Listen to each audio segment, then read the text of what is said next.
Despite the beauty of Australia, everyone's heard that it's a dangerous and creepy place. But how creepy is it really? What creatures live here, and what are they capable of? Which parts of Australia are better not to go into, and how to protect yourself? You'll learn about it all in this episode. Let's go!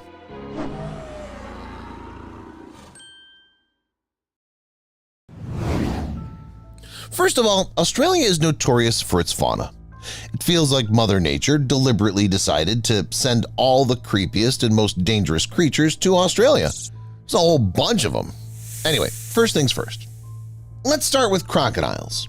It's in Australia, in its northern territories, one can find a saltwater crocodile, the most dangerous among all the toothy creatures on the planet. It has several titles at once: the largest land predator, the largest crocodile, as well as the owner of the most powerful bite among all land animals. In addition, it can swim in salt water, is characterized by insane aggression, and can attack anyone in a second. Saltwater crocodiles are common in Australia, but their greatest concentration is in Kakadu National Park in the north of the country. This picturesque place is home to about 10,000 saltwater crocodiles. There are also many freshwater crocodiles. Next to them, in the north of Australia, lives someone else that's super dangerous. Get used to it, you'll hear the phrase "most dangerous" many times today. I'm talking about the cassowary, a flightless large bird. It looks elegant and personally reminds me of a hybrid between an ostrich and a peacock. But don't be fooled by this look. The cassowary is considered the most dangerous bird in the world. It's very fiery and aggressive, very fast and jumping, and it has sharp claws, which are essentially daggers. With a single blow, a cassowary can easily kill a person. If it fails to do so, the person may be finished off by a dingo dog. Dingoes were once domestic Australian dogs, but have become feral and dangerous again. They're sort of like stray dogs, only much more dangerous. A pack of dingoes can kill a human. Thankfully, they rarely attack us, but dingoes are extremely dangerous for domestic animals. For this reason, at one time in Australia, people built a giant fence over 3,400 miles long to protect livestock from the terrible dogs. The dingo is one of Australia's symbols, but it's better known for the kangaroo. These creatures are not to be messed with. Many of them are a bag of muscles. They look powerful, and they can unleash that power on a person if they don't like something. It's unlikely to be fatal, although there have been such cases, but it's better not to test the power of kangaroos on yourself. Koalas are also better to stay away from. Yes, these chubby creatures are nowhere near as strong as kangaroos, but they're still dangerous. Firstly, they have very long claws and powerful jaws, so they can do damage. And secondly, many koalas have chlamydia, which can be transmitted when attacked. You wouldn't know the koala could be dangerous, but you can tell it about these toothy creatures. Sharks, especially great white sharks, are frequent visitors to Australian beaches and coastal areas. Wide jaws, rows of teeth, and enormous size. The great white shark was nicknamed White Death for a reason. This predator can be stumbled upon in the most unexpected places, and you'll be very lucky if it just swims by. But it's not only sharks that you should be wary of in the water. There, you may also encounter stingrays. They're not as aggressive as sharks, but it's better not to approach them. It's because of the spine at the end of their tail. It's very strong, sharp, and venomous. With a powerful blow of its tail, a stingray can pierce flesh and bones and finish a human. That's how Steve Irwin, a famous Australian naturalist who was not afraid to interact even with crocodiles and snakes, died. Stingrays are not easy to see, as they spend most of their time buried on the bottom. Likewise, box jellyfish can be overlooked. Many of them are pale blue and almost transparent, so you may accidentally stumble upon them in the water. If this happens, it'll be very bad, because box jellyfish are considered the most dangerous jellyfish on the planet and one of the most venomous animals in the world. The power of their toxin is enough to finish off 60 people in 3 minutes. Australians save themselves from them by pulling special nets in the water at beaches, but it doesn't always help. Every year, jellyfish constantly sting several dozen people. In terms of venom, this monster can only compete with the Belcher's sea snake, a striped, quiet one that's afraid of people and tries not to mess with us. But if necessary, it attacks, and it can be lethal, because the venom of this snake is literally thousands of times more powerful than the venom of the king cobra itself. The good news is that there are no king cobras in Australia. The bad news is that there are a huge number of other snakes in this country, and many of them are much more dangerous than the cobra. I told you that Mother Nature put all the most dangerous and creepy creatures in Australia on purpose. Well, this is clearly seen in the example of snakes. At least 4 of the 10 most venomous snakes in the world live here. In coastal areas, you can find a coastal taipan. It's a very irritable and vigilant snake, ready to lunge at anyone, anytime. It's also the most venomous land snake on the planet, so its venom can cause death very quickly. The most venomous land snake also lives in Australia, but the interior of the continent. This is the inland taipan, a relative of the coastal psychopath. If the coastal one lunges at everyone, the inland one tries not to get involved in conflicts with tourists and prefers to hide and lead a quiet life. Probably it realizes that 1 dose of its venom is enough to send 100 people to the grave, so it uses venom only to hunt small animals. It neutralizes them in seconds. The eastern brown snake doesn't agree with the inland taipan's worldview. On the contrary, it always wants to fight with someone and attack a person. It loves to do it. This is the second most venomous snake in the world, and unlike the inland taipan, it does not hide in distant deserts. On the contrary, it often crawls out to people, ends up on the roads, settles near farms, and sometimes even visits cities.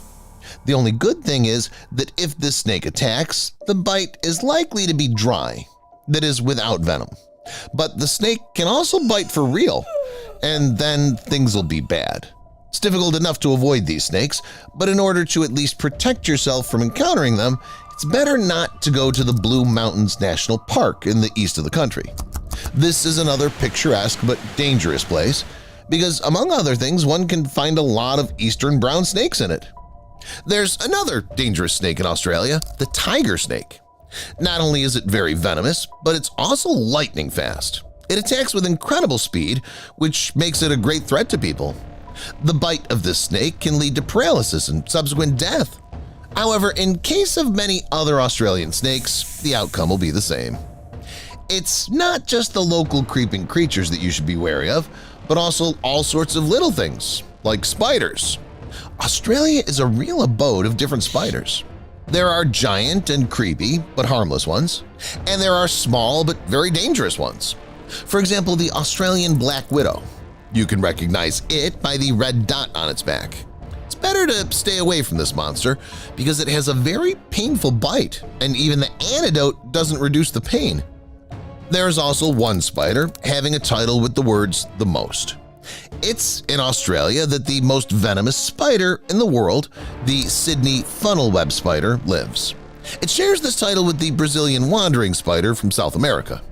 This small but very strong spider bites several times in a row, bites through even dense material and tissues, and injects a powerful venom into its prey. Fortunately, at least there's an antidote for it. Even insects are dangerous in Australia, even the smallest ones, like ticks. The Australian paralytic tick, which loves blood, lives here. After drinking blood, it increases in size 10 times. After that, it goes to rest, and for the victim, the nightmare begins. They begin to have fever, headaches, spotty rashes, signs of muscle weakness, and gradually incipient paralysis develops, spreading from the legs to the muscles of the body.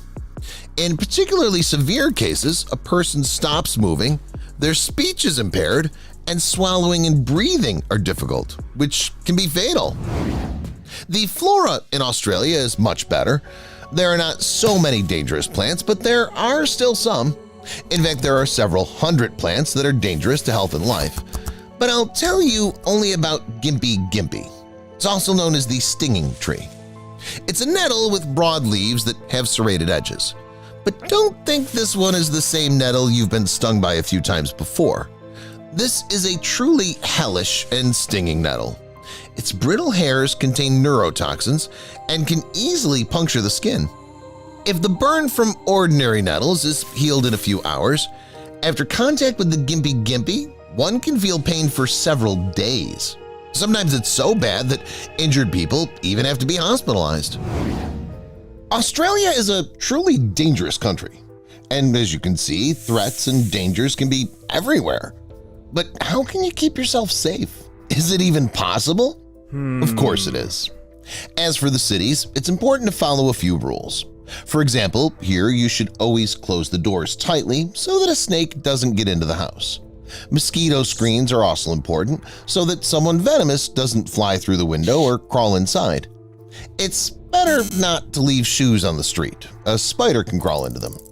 Driving at night is not recommended because of the possibility of collision with kangaroos or other animals. Swimming in Australia should only be done at special beaches with warning signs and lifeguards on duty. Do not wear jewelry that could attract a shark. To avoid being caught in the jaws of a shark, do not go into the water with cuts. Do not go into the muddy water, a place where there are shoals of fish or where fishermen bait and fish. As for tourist routes, you should not deviate from the route of the guide and go into the wilds. It can be dangerous there. If you're going to travel through national parks, then you should wear closed shoes and tight trousers and adhere to the rules of conduct. Do not enter dense thickets, watch your step when walking on grass, do not provoke wild animals and snakes, and do not swim in random bodies of water, especially in muddy rivers and lakes.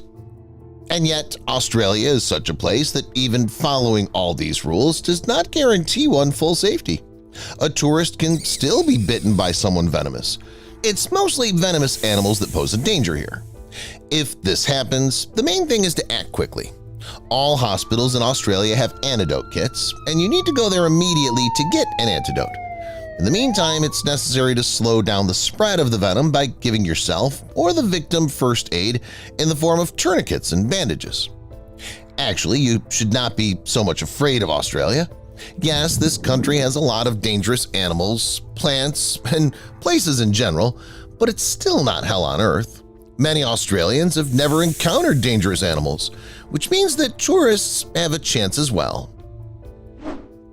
Living next to wild animals is relevant for Australians, and now I'll tell you how to survive wild animal attacks. Let me tell you right away that all the advice presented in this video is not a professional rescue manual, but perhaps in a dangerous situation they'll be useful. And now, let's get started. Crocodile. This predator surprises people not only by its size but also by its aggressive behavior. Sometimes crocodiles can swim in water and hunt fish, repulsing even sharks. At other times, they can wait for prey on land. And their preys are by no means weak opponents. Of course, a human can also sometimes get it. No matter how you look at it, humans are big enough, which means there's a lot of tasty stuff in them. So what to do if a crocodile attacks? Well, first of all, it's important to understand the reason for the attack. If, for example, it attacked and immediately retreated, it means it was defending itself and poses no threat. You can just turn around and run. The crocodile will stay put. However, if the fight couldn't be avoided, you should know the following. The most vulnerable part of the body of this predator is its eyes. You must act accordingly to the situation. If possible, you can hit them, try to put pressure on them with your fingers, or pierce them with a stick. By the way, there's a real-life story of how the 22-year-old guy was vacationing with friends in Cape York in Queensland, Australia. Suddenly, the guy was attacked by a crocodile. It grabbed him with its jaws and tried to drag him under the water. At that moment, the guy remembered a tip from the internet. He pressed on the crocodile's eyes. The crocodile relaxed its jaw, released the guy, and disappeared under the water. If a limb, like this guy in the story, suddenly finds itself in the mouth of the predator, you should also know that crocodiles have what's called a palate valve. It's located behind the base of the tongue, deep in the mouth.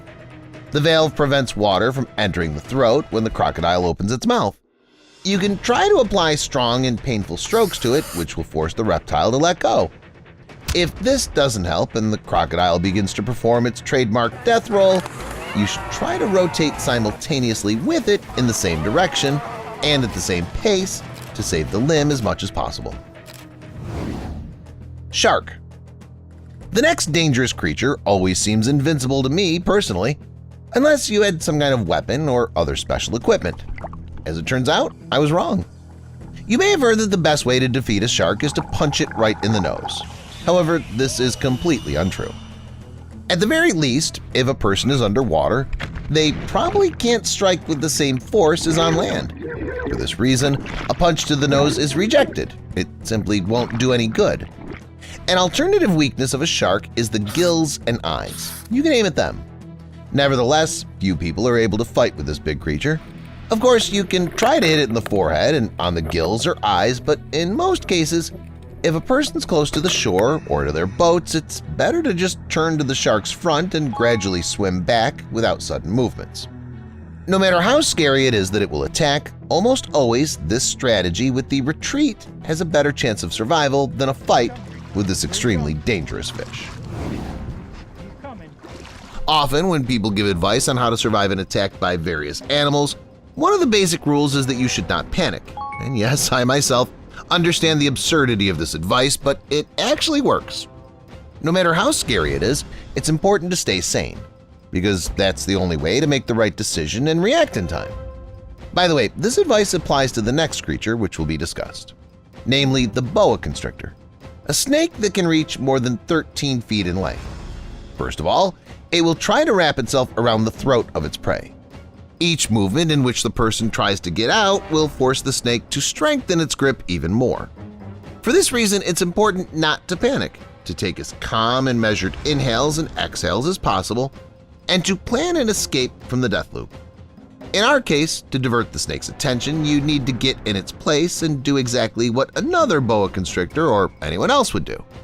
You have to try to bite the snake's tail as hard and as painful as possible. Paradoxically, the tail doesn't feel any pain in this way, but from the surprise it may loosen the grip or at all let go of its prey. The alternative option is for those who are near a heavy object like a stone. You can go the old-fashioned way and try and hit the snake on the head with it. In this way, you can either stun the creature, completely freeing yourself, or you can inflict significant damage, making it clear that the prey is not as easy as it seems.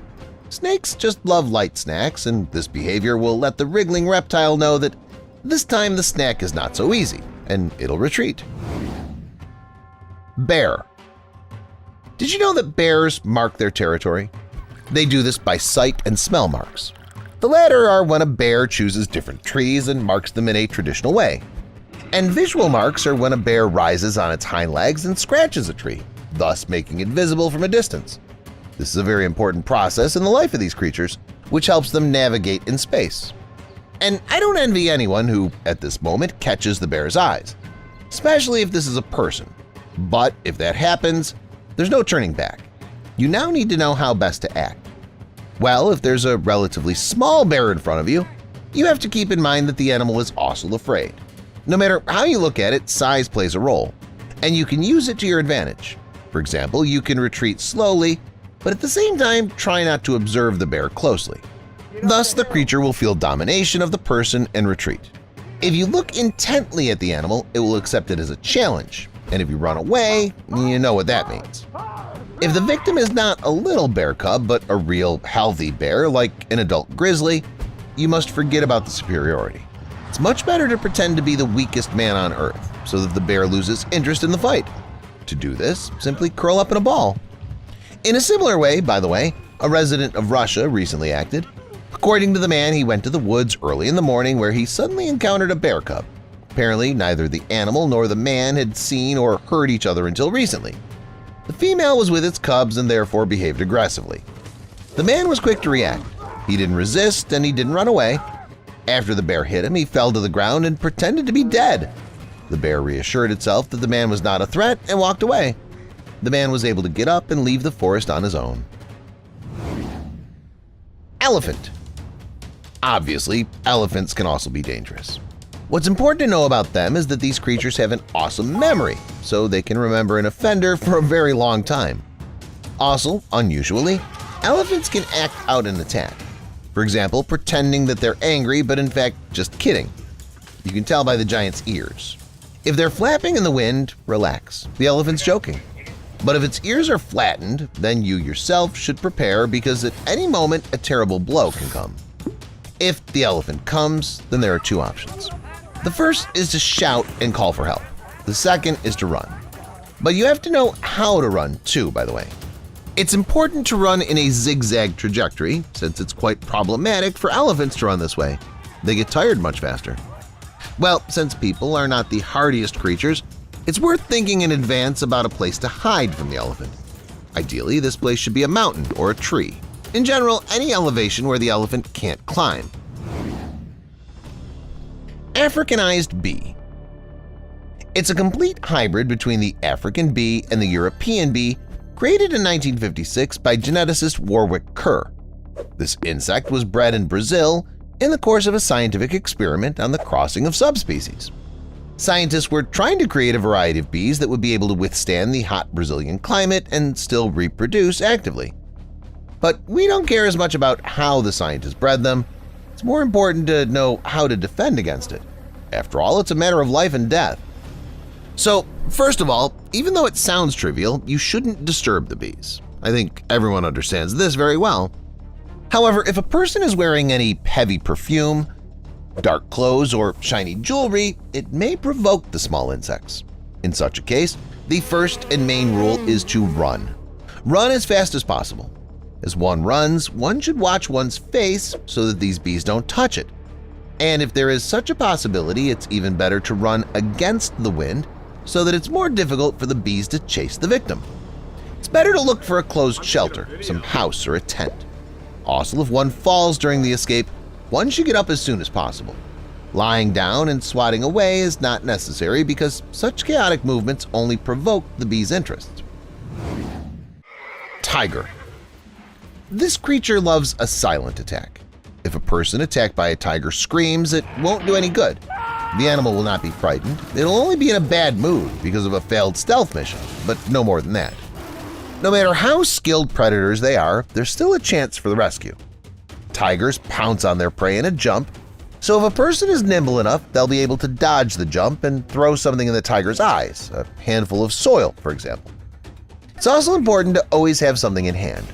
Fighting with a tiger without some items is a fatal situation. Any stones, branches, or anything else as long or heavy will do. And now I'll tell you about a monster that devours even tigers and whales – the saltwater crocodile. As one often hears that the largest terrestrial predators on the planet are polar bears, apparently those who say so have never seen the saltwater crocodile, because this title should rightfully belong to them. It's they that are more correctly considered the largest terrestrial predators in the world, since they regularly grow to more than 16 feet in length. Many individuals even grow to 20 to 23 feet in length and weigh more than a ton. By comparison, polar bears very rarely weigh more than 1,760 pounds and grow up to about 8.2 feet in length. There's still some doubt about what animal is really the #1 predator on the land. In addition, the saltwater crocodile has the most powerful bite of any modern animal. Its force exceeds 34,000 newtons. This is almost twice as much as the great white shark's bite force and 17 times more than that of the polar bear. The jaws of the saltwater crocodile close in a fraction of a second, and its teeth and jaws can easily grind even large bones. Unlike its other relatives, the saltwater crocodile can live in saltwater, although it doesn't drink it. And yet more often it can be found in the lower reaches of rivers, deltas, and lagoons. It's near the shore that this monster is most dangerous. That's where it most often hunts. In its habitat, the Southeast Asia and North Australia, it's the top predator, completing several food chains at once, so it literally doesn't care what's for dinner. The giant's prey can be a hapless pig, or chicken, a huge cow, an agile kangaroo, a monkey, a boar, a python, and so on. The strength of the saltwater crocodile is enough to overpower even an animal that exceeds it in weight. And I remind you, the reptile itself often weighs more than a ton. With a sharp movement, the crocodile attacks its prey, bites it, twitches its body if necessary, and spins, tearing off the flesh, and then eats its prey. The crocodile also attacks humans. It does not see humans as a threat, so it regularly attacks even large boats. Fortunately, at least people are safe on them, but if a person is near a body of water, next to the saltwater monster, they'll have no chance of escape. Crocodiles around the world kill about 1,000 people each year, and a considerable part of these statistics account for the saltwater crocodile. For this reason, people purposely catch these predators by arranging whole operations to catch them in order to protect local residents. But it doesn't stop there either. Even top predators, including tigers, their neighbors in the range, have been known to be attacked by saltwater crocodiles. In 2011, it was reported that a 13-foot-long crocodile attacked a large female Bengal tiger, which resulted in the death of the latter. Historically, interactions between these large predators may have been more common. Travelers of the past centuries told about regular fights between crocodiles and tigers. In the flooded mangrove forest, tigers are at increased risk of attack by saltwater crocodiles, and therefore try to stay away from potentially dangerous areas. In other words, in and near water, the tiger has virtually no chance in a battle with the saltwater crocodile. On the other hand, on land, far from the water, the tiger can prevail. In this video, you can see such an outcome. Tigress took the top position, clawed at the saltwater crocodile, and neutralized the giant. However, it broke 2 teeth in this fight, so it didn't win easily. Since saltwater crocodiles are great in the seawater, the local sea animals can also get it. Even a large whale can be a prey. At least one such case is known. It happened 4 years ago off the coast of Australia.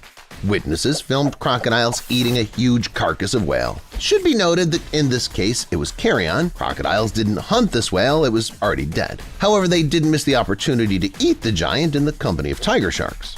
Speaking of sharks, they too can fall prey to the saltwater crocodile, and such encounters occur quite often. For example, here a crocodile attacked a small shark that happened to be near the riverbank. It was a bull shark. Like the saltwater crocodile, this shark species is able to live both in saltwater and freshwater, but this one definitely shouldn't have swum into the river. Crocodile ate it in no time. And here, an adult shark got it. The shark provoked the crocodile, and the reptile started to fight. At first, the fish managed to deceive the reptile, but at some point, when it relaxed its guard, the crocodile bit its tail. And here, the shark itself chased the crocodile. It got close to the reptile, but couldn't eat it. Crocodile hid from the predatory fish on the coastal rocks. However, saltwater crocodiles do not always do this. They often engage in fight with sharks and sometimes even visit them in the saltwater. Saltwater crocodiles are more agile and stronger than sharks, and they also have very strong skin. So sharks are more likely to be defeated in such fights. Finally, another prey of the saltwater crocodile is its own congener. These creatures are so tough and brutal that they see nothing wrong even with cannibalism. In addition, they dominate all other crocodile species they may encounter in the wild, and if possible, even deliberately catch and eat them. As for fights with their own kind, saltwater crocodiles fight for the territory. Each male protects its territory and females from other males. If someone invades their territory, a fight is sure to ensue. Given the size and power of saltwater crocodiles, it's not surprising that these battles are very fierce. Often they end with serious injuries or even death of one of the crocodiles. That's all, guys. Which crocodile impressed you the most? Let me know in the comments. Thank you for watching, and see you later.